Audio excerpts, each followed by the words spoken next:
Update India में आपका स्वागत है। रहिए खुश और निर्भीक। मैं सैयद अतीक। दर्शकों, इस वक्त हमारे साथ खालिद मसूद साहब हैं, जो कांग्रेस के वरिष्ठ नेता हैं और इसके साथ साथ यूथ हैं। दर्शकों, अभी एक जस्टिस ने यूथ को कॉकरोच की तरह बताया और उसके बाद जिस तरह से ट्रेंड होने लगा और कॉकरोच जनता पार्टी बन गई है, मिलियंस में उसके फॉलोअर्स हो गए हैं। खालिद साहब, आप भी एक यंग लीडर है और आप अलीगढ़ मुस्लिम यूनिवर्सिटी स्टूडेंट यूनियन के भी लीडर रहे, समाजवादी पार्टी में मिनिस्टर भी रहे, आप कांग्रेस में एक अच्छी पोजीशन रखते हैं। ये जो कॉकरोच वाला जो चल रहा है, वायरल हो रहा है, उस पर आप क्या कहना है? ये जो पार्टी बन गई है, मिलियंस में फॉलोअर्स हो गए हैं। देखिए, ये जो कॉकरोच वाला जो पार्टी बन गई, पार्टी तो अभी नहीं बनी है, लेकिन एक एजिटेशन का मूव ले रहा है। और ये एजुकेशन का मूव जो हिंदुस्तान का जो यूथ है हमारा, जिसे जेन ज़ी कहा जा रहा है, ये वो लोग हैं।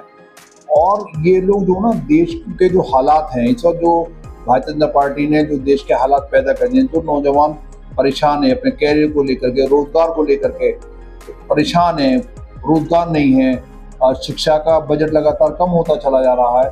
और ये हमारे नेता माननीय राहुल गांधी जी इस चीज़ को लगातार उठाते चले आ रहे हैं कि यूथ बेरोजगार है, रोजगार नहीं मिल रहा है। राहुल गांधी जी के मुद्दे थे। राहुल गांधी कहते हैं महिला को 50% का आरक्षण होना चाहिए, और राहुल गांधी जी का कहना ये था शिक्षा का बजट बढ़ाना चाहिए और सब चीज़ें रोजगार मिलना चाहिए। तो वो यूथ है जो अपने कैरियर को लेकर परेशान है, जो अपने हालात को लेकर परेशान है, ये वो लोग इकट्ठा हो रहे हैं। और कॉकरोच जो है वो किसी भी गंदगी जहाँ होती है वो उस जगह पैदा होता है। तो इस मुल्क के अंदर गंदगी ही गंदगी है।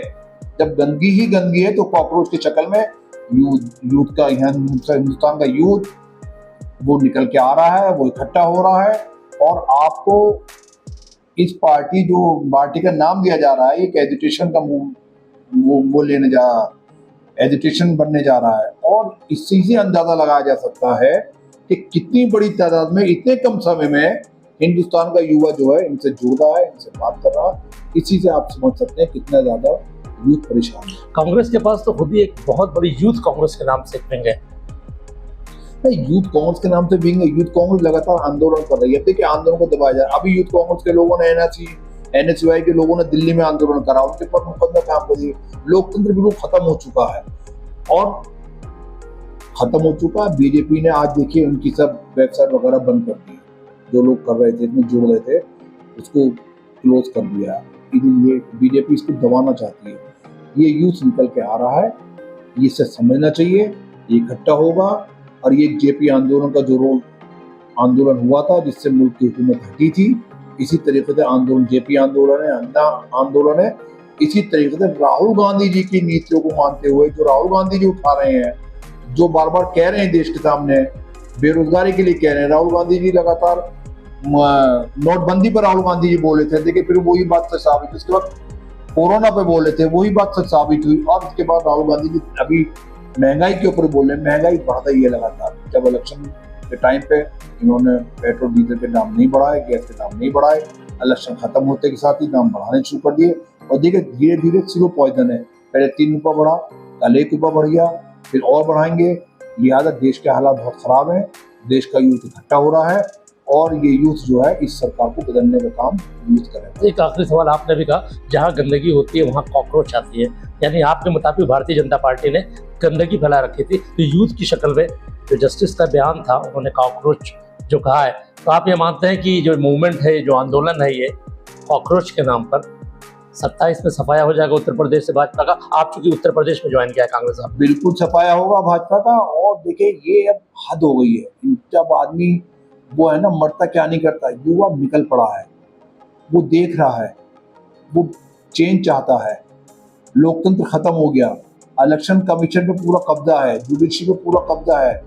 और मैं एक बात और कहना चाहूंगा, देखिए इस देश के अंदर एक ऐसा कानून बनना चाहिए जो इस देश की सर्वोच्च संस्थाएं हैं, उनके सर्वोच्च पद पे जब जो लोग हैं, जब तक एक कोई ऐसा कानून नहीं बनेगा, सर्वोच्च पद पे रहने वाला कोई भी आदमी जो है वो किसी राजनीतिक पार्टी का सदस्य ना हो। हमारे हाई कोर्ट के माननीय न्यायाधीश लोग रिटायर होते हैं, सुप्रीम कोर्ट के माननीय न्यायाधीश रिटायर होते हैं, उसके बाद उन्हें राज्यसभा भी चाहिए, उन्हें और पद भी चाहिए, उन्हें और संवैधानिक संस्थाओं में जाना चाहते हैं। इलेक्शन कमीशन का भी यही हाल है। अभी सुप्रीम कोर्ट ने एक मुद्दा उठाया, सुप्रीम कोर्ट ने कहा कि इलेक्शन कमीशन बनाने के लिए पूछा सरकार से, उसके अंदर 3 लोग होते हैं, एक प्रधानमंत्री जी होते हैं, एक विपक्ष का नेता होता है, एक मंत्रिमंडल का सदस्य होता है। बिल्कुल सही कहा सुप्रीम कोर्ट ने कि मंत्रिमंडल का सदस्य प्रधानमंत्री के खिलाफ कैसे चला जाएगा? क्या बचता है कि इलेक्शन कमीशन तय करें? इसका मतलब तो खुद ही सरकार तय कर ले। सुप्रीम कोर्ट भी उठा रहा है ऐसी चीजों को। मैं फिर कहना चाहूंगा, हिंदुस्तान के अंदर ऐसी संस्थाएं जो संवैधानिक संस्थाएं हैं उनका वकार बहाल होना चाहिए, उनको आज़ादी मिलनी चाहिए, तभी इस देश के लोगों का उनको भरोसा बनाना। दर्शकों, बहुत बड़ी बात कही है खालिद मसूद साहब ने कि जब गंदगी होती है तो कॉकरोच गंदगी की जगह में आते हैं। भारतीय जनता पार्टी ने गंदगी मचा रखी है, कॉकरोच एक मूवमेंट की तरह फैल गए हैं और 27 में उत्तर प्रदेश से ये कॉकरोच और यूथ कांग्रेस सफाया कर देगी भारतीय जनता पार्टी का। तो बने रहिए हमारे साथ। Update India, Syed Atiq Aligarh.